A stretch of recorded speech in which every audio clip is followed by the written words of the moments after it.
My day job was a doctor. My night job was assassin. Assassin. There's like a lot of conveyor belts, a lot of Velcro suits, a lot of trampolines, a lot of madness.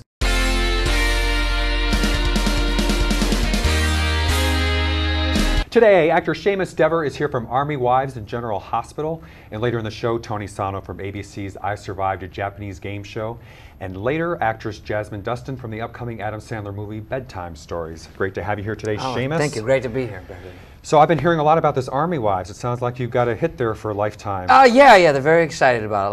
Lots of good stuff, lots of good press, lots of good reviews actually coming through with it. I hear from the reviews that you were the hot doc on the motorcycle. Right. It seems to be the way they label me, the hot doc on the motorcycle. Yeah, no, and that's fine. I prefer to people to watch and know that I can do well in my procedures. But yes, most of the time, what they seem to be obsessed with is the fact I ride a motorcycle. And when you say your friends call you the same thing, your friends are now referring to you. Yeah, as, well, actually, it was a funny story. Like, I have no idea why. Like, I tend to look different depending on what I do. And there was a friend of mine, good friend of mine, said like, "Oh, I saw that. Which one were you?" And I'm like, I'm the doctor on the motorcycle. She's like, "That didn't look a thing like you." I'm like, "Oh, come on." And so I don't know, but yeah, that's like, and all of a sudden people are like, "Oh yeah, you're that guy," like saying these things to me. So. But now the premise of the show is the guys are over in Iraq, and these are the wives. Yeah, the wives that are back in America waiting for them, and it's based in South Carolina. We shoot in South Carolina, so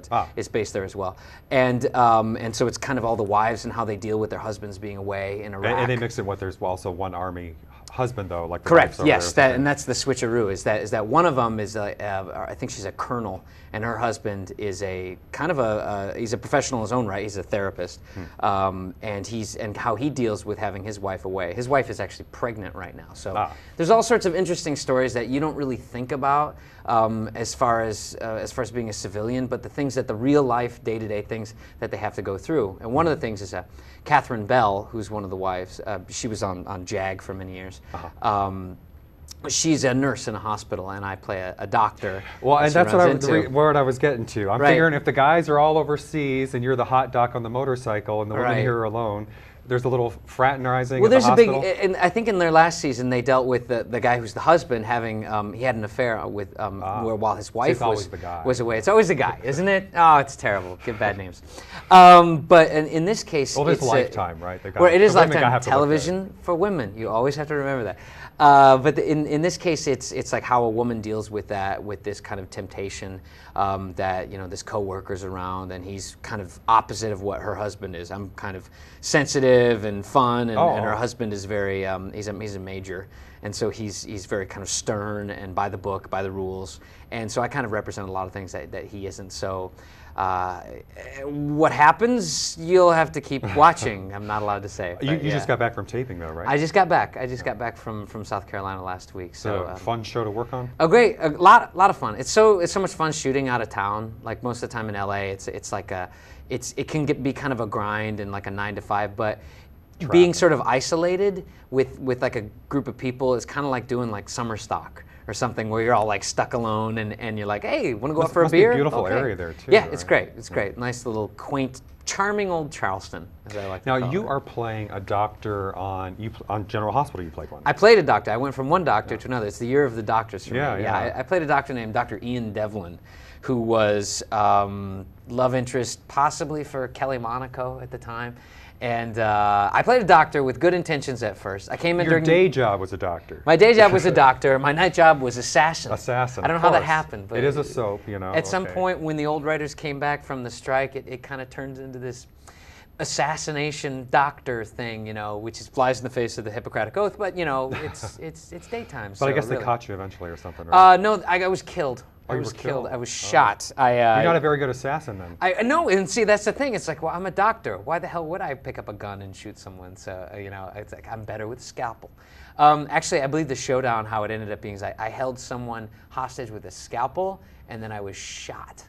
by one of the other characters. The So, scalpel yeah. isn't probably at a distance isn't the most. I mean, close up it'll do. No, but close up it'll do lots of not- damage, but far away just not so good. You can throw it and that's fairly crap. So but So the strike, though, really, you mentioned, the way the storyline changed. Was Yeah. that, what was that like going through? well, that? it was it was interesting because they had to use all these writers that weren't necessarily union or had made some sort of prearrangements or financial hardship. I'm not sure how they worked it, but we had a set of writers in, and the old writers were away, and so the storylines kind of started going in a different direction. They had to write for like 3 or 4 months, so it kind of had to go to a certain direction. Did and the then show just kind of go off on a tangent? it went on another thing, but it did very well this year. It won an Emmy this year.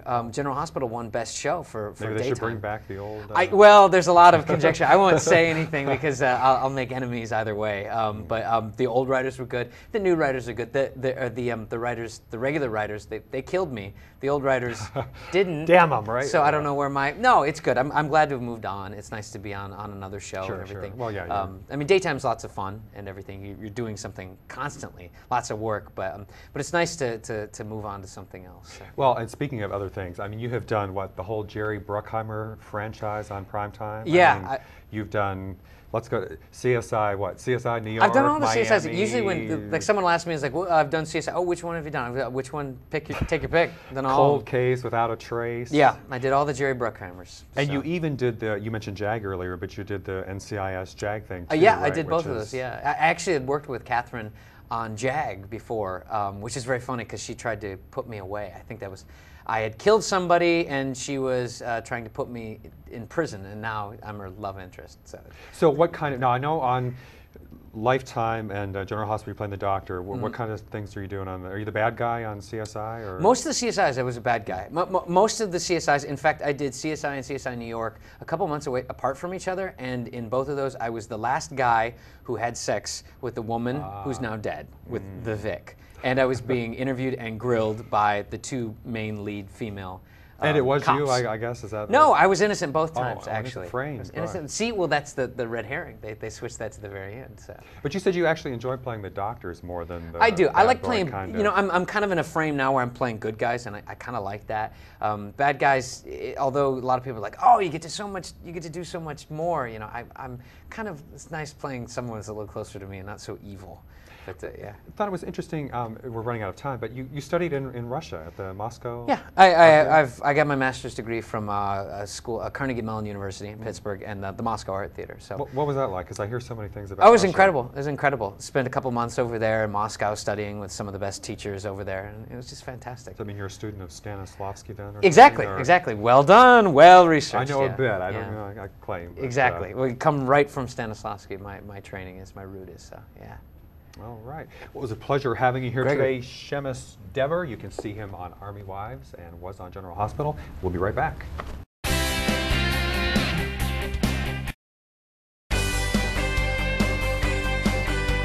And we are back with Tony Sano from ABC's I Survived a Japanese Game Show. Great to have you here today, Thanks Tony. for having me, Greg. Pleasure. So now you told me this is kind of like part real world meets Survivor Yeah. meets crazy Japanese game show? Pretty much. I think that's a pretty good description. Yeah, you've got these 10 Americans who had no idea they were going to Japan. They're there. They're living in a house together. They're competing in this crazy Japanese game show, and then based on how they do in the show, they get to go out and have cultural rewards or punishments within Japanese culture, which is cool. You get to see them really interact and have these experiences with Japanese people. And Yeah, because it's not just a typical game. It's not just a game show where they're on Yeah. the set. You really see what happens off the set. Yeah, which I think and- is great. I mean, if we were just going to do the game show, we could have shot that in a set in LA, But I think what's cool is that we really took them out there, made it happen, took them to Tokyo, and made something different, And that's really your role on the show. Is you're the guy taking them around? Yeah, I'm like the guide, the host / interpreter, and like their liaison to life in Tokyo and in Japan. Now you're part Japanese American. Yes. You're what, 1/4 Japanese? I'm a quarter I think you told me? Japanese, my mother's Okay. half, and my father's part Spanish and European, so I'm just Got all it. over the place. Interesting mix there. And of course you speak Japanese, which is one Yeah. reason that, and it may have helped you get the It gig. may have. since- It may have had something to do with it, but come on, I'm the guy. Well, the reason I mention that though is I think that part of the appeal of this show, or what gives you a concept to work with, is just that there is kind of notable difference between Japanese culture and American culture as far as, how would you describe, let's say, the sense of humor or maybe the game shows compared with American game shows? Well, the game shows... we might say it's a little bit out there. Yes, is that, that's one way to put it.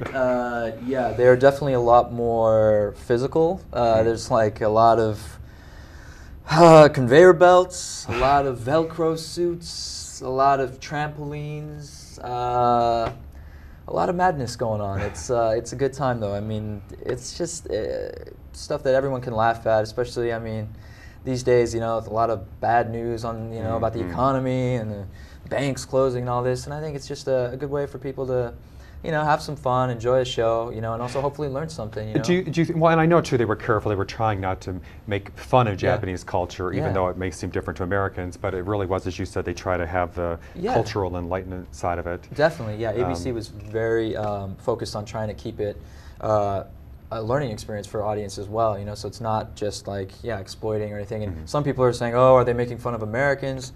I mean, you know, the Japanese people do the same thing. They go on these shows and they get crazy, and the audience is into it, the contestants are into it, and everyone just has a great time, you know, and they just... But one reason I mention that is it seems like it's maybe some of the reality shows are going a little more positive direction, because instead of just... you know how some of them are. I mean, this is... does sound a little more positive the whole way around. I hope so, yeah. I mean, definitely. It's wild, it's fun. You know, and I think people are enjoying it. Now, you grew up in Japan? Yeah, I was born there. I lived there till I was 4, and then lived mostly in the Bay Area, in Oakland and San Francisco. And do you consider yourself more culturally on the American or the Japanese side, or? Wow, that's always hard. I mean, maybe I'm about half. I'd consider myself half and half. I mean, my grandmother, who lives in Japan, was a big part of my life. Has always been a big part, big hero of mine. So I used to go back a lot, visit her. I went back for 2 years in college to really get the language down. In fact, you were a host on MTV. Yeah, I did some stuff for MTV. Now, did you do that over here or over there, I imagine? I was over there, yeah, when I was studying there, and I got to do some of the modeling and feel pretty cool and stuff. So yeah, it's been a great ride, and Japan's a great country, and you know, it's just great that I've been able to go back and forth, and I feel really blessed. And now you've got a second Japanese show going on, like a Saturday morning Kamen Rider? Yeah, it's based on a Japanese series that's been on for like 30 years in Japan, so it's really cool. Like one of the longest running Japanese series of all time.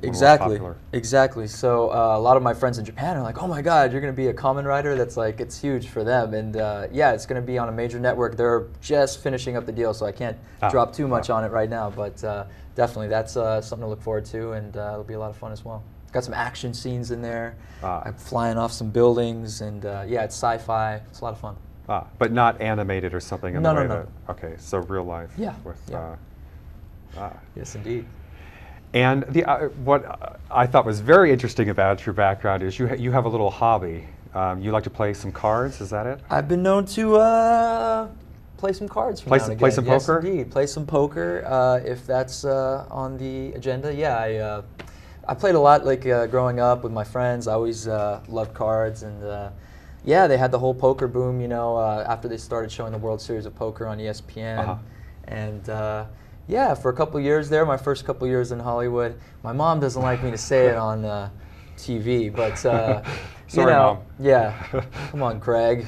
But yeah, I used to make You were some making money. some good money with this. I was making some good money. I was making some good money, but you know, the laws have changed now, and so I was playing online mostly my first couple years. I think they're trying to clamp down on They are. Too much money leaving the country. Uncle Sam's not making enough off the taxes off of it. So things have changed a little, but you know, I'm happy to be working more in the arts. I mean, that's what I moved to Hollywood and LA to do. And so well, without getting too specific, but I'll say though that you told me that you were so successful at it that you actually kind of gave up auditioning for a while because you were kind of like, well, do I really want to get out of my jammies and go to... Right, exactly. I mean, when you're sitting there and you've got a 62-inch monitor and you're playing internet poker in your underwear on your bed, it's not... You're getting paid for it. Yeah, and it's not as exciting to, you know, go through LA traffic and go to an audition in Burbank for some independent film that who knows if it's going to be any good, blah, blah, blah. So yeah, in some ways I think it, definitely held me back for a while. Made me a little less motivated, but... Well, you're out there now, so... Yeah. In an interesting way, I mean, something you might have thought could make it hard, because sometimes you hear that Asian American actors have a hard time breaking in, but it's actually given you two roles. You know, I'm hoping to be you know, a guy that breaks the mold a little bit, you know. I mean, I think maybe Asian American actors and men in general, Asian American men have gotten the short end of the stick for too long here, Greg, and so maybe I can be a force to help make it cool or hot even to be an Asian American man and in the States, and you know, do my part. Well, I wish you the best of luck with that and good luck with your shows. Greg, thank you very much. Thank you, sir, for being here. We'll be right back. Appreciate it.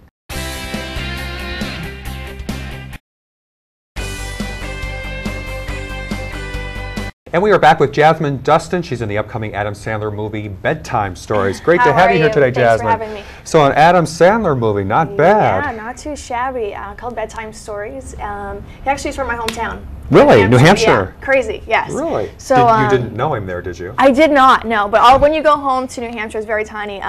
You just got back from there? Yeah. But every restaurant they go into, it's all like Adam Sandler pictures and, you know, autographs and things like that. So when I got to set, I was actually, you know, driving around in my little golf cart, and we stopped and talked to him for a while. And an hour and a half later, we were just chit-chatting about, you know, the fried dough, which is a New Hampshire kind of food that we love, you know, and they don't have that out in LA. So we actually just started talking quite a bit, and, you know, he was an amazing, amazing, amazing guy. Now they'll have your picture up in the restaurants at home, yes, too. Yes, exactly, right? Like, now. with you.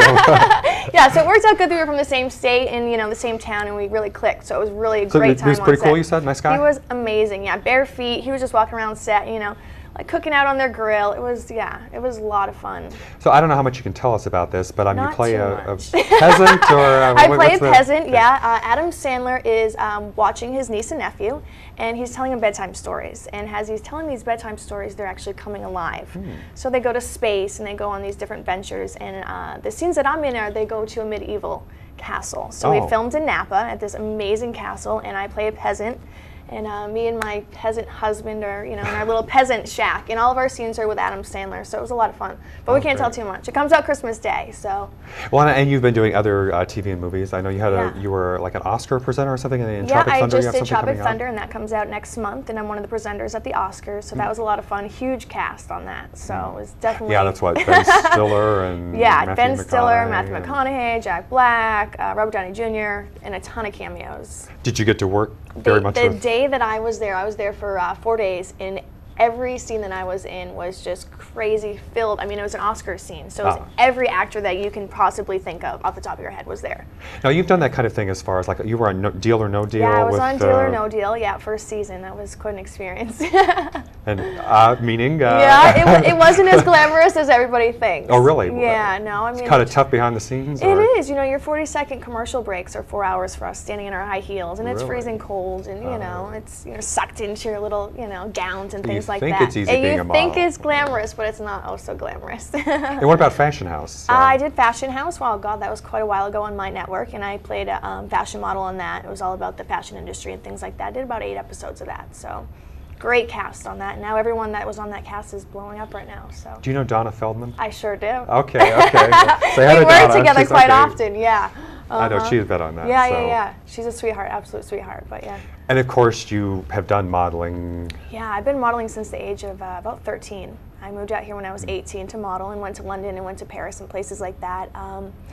Yeah, I mean, I've done it all, GQ and Cosmo and FHM. And but you want to transition into the acting side? Yeah, you know, I kind of, you know, want to show my personality more than just a pretty face. So acting kind of lets me express myself. And so, yeah, I started acting and started hosting as well, so. But I know you love travel. You're doing the travel show, Get Out? Yeah, it's called Get Out. And we get to travel the world. It's absolutely amazing. We just got back from Mexico, and we climbed volcanoes and rappelled, and God, where are we going next? We're going to Tahiti and Bora Bora, so we can't really complain about that, right? You know, I'm not feeling too bad for your we get paid to go on vacation, you know, right? Like, yeah, it's actually 3 coasts, 3 models, and most of them are from Deal or No Deal, so it's great. And you know, next month we were going on a yacht, so I can't really complain. It's been pretty dream job. And you mentioned the outdoor stuff. I mean, you said in New Hampshire you were very much into the outdoors and I love fishing and all of that. Fishing? I'm a huge fisherman. Not your typical model stereotype, no, not at all. But you're a fisherman, fisherwoman. Yeah, right. No, we actually just went to New Hampshire. My dad chartered us a boat, and we caught about 40 sharks. Yeah, I love So you fishing. Like to go back and get away from it all? Yeah, and I'm a huge snowmobiler. Snowmobiler. Something you'll never do in LA. Yeah, well, we definitely won't get a snowmobile out in LA. Definitely not. But yeah, I love the outdoors. Yeah, I'm a huge hiker, and you know, I go hiking in the mornings, and I love to camp. Definitely. Now, what's this about you and the Pinkerton Academy? Pinkerton Academy. It's where I went to high school. Where I grew up is very, very tiny. We didn't have a high school at all. Okay. So I had to drive about half an hour. Pinkerton Academy, and about 5 towns went to this academy. Bigger than most college campuses. We had, I think, 17 buildings. 17 buildings. Okay, buildings. because I didn't know if this is like Pinkerton, what, like detective agency Yeah, or something, no. or what that is. Okay. No. So you were Yeah, no. It was an academy, you know, and it was terrible during the winter times because, you know, in New Hampshire it's crazy cold in winter and blizzards, and you know you'd have to walk a quarter of a mile to your next class, and in the rain, you know, it wasn't fun, but yeah. LA weather's a little bit better, huh? LA is a lot better. I can't complain about LA, that's for sure, yeah. But I do miss the East Coast. It's nice at times. Well, somehow, despite everything else you're Yes. involved in, you find time to work with the Children of the Night? Children of the is that Night, right? yeah. It's an amazing charity I found about 2 years ago. And it's boys and girls from the age of 13 to 18, and it's prostitutes. They've Wow. either been caught on the street, so they're, you know, they've already gone to court or things like that, or maybe their parents have found out that they have, you know, been prostituting, or some of them, you know, they just do it willingly themselves. Wow. So yeah, and it's sad, sad, sad, sad. But Now, is that here in LA? Or it is. all It's in over, Van Nuys. or- Yeah, it's in Van Nuys. There's every time it's usually, you know, some girls and some guys. It's about 13 or 14 kids each time. So how, I mean, is it mostly girls and some guys, or is it a lot of guys and a lot of women? I mean, 50-50? The majority is definitely women. Definitely women, okay. But I'd say usually about 3 or 4 guys every time I go. And, you know, Wow. they are amazing, amazing human beings, and they're just so free-spirited. And I go in and I teach them acting. So, you know, they're able to express themselves, and they have a really good time with it. Now, are these people who have, let's say, no family in town? Or Most of them do have families, and maybe their families, you know, have kicked them out on the streets and things like that, or some of them, you know, their families are other places, and this is where they choose to be. It's like a home. They have, you know, their little dorm rooms, and, you know, they have class, they go to school every day, and they have their cafeteria, and I go in and I teach them acting, and they love it. So it's And a what lot of happens? fun. I mean, do they end up... Usually when they turn 18, they have to leave, but the owner of the foundation usually helps them find a college, and a lot of them actually do really, really well after they leave, so it's a pretty amazing foundation. I was just curious, though, because I've heard sometimes when they crack down on prostitution, and they'll Yeah. go after the, let's say, the client, if you will, and not Right. so much the... Well, do they end up in prison or jail, or do they... You know what? These kids are, I mean, they're literally like in the back skirts of like Vegas and things like that, so you're never going to catch the clients. You know what I mean? It's not like they're working for like a madam or things like that, so It's really- it's sad. Well, as I told you beforehand, I'm serious about this. I hope you'll come back sometime Yes, and I we'll do a would whole love show to. about I that, would 'cause that is love just, to. when I heard yeah. that, I was like, wow, that It's is definitely such a a topic we great have to- foundation to work for. Yeah, it breaks my heart every time I go, but. Well, anything else with the acting and TV that we should know about? I there's- have 2 episodes of Entourage coming out. Oh, what'd you do next for Entourage? I play a Dolce & Gabbana model. Ah. I can't tell you too much about the story because it's the new season, but Vince might have a little trouble getting an acting job this season, so he might go other ventures. Well, we'll look for you in Entourage and Tropic Thunder and Perfect. Bedtime Stories this Bedtime fall. Stories, yes. Christmas Day. Well, thank you very much Thank for you being so here. much for and having me. Definitely, we'll have you back next All right, time. sounds great. Thanks everybody for watching. We'll see you next time.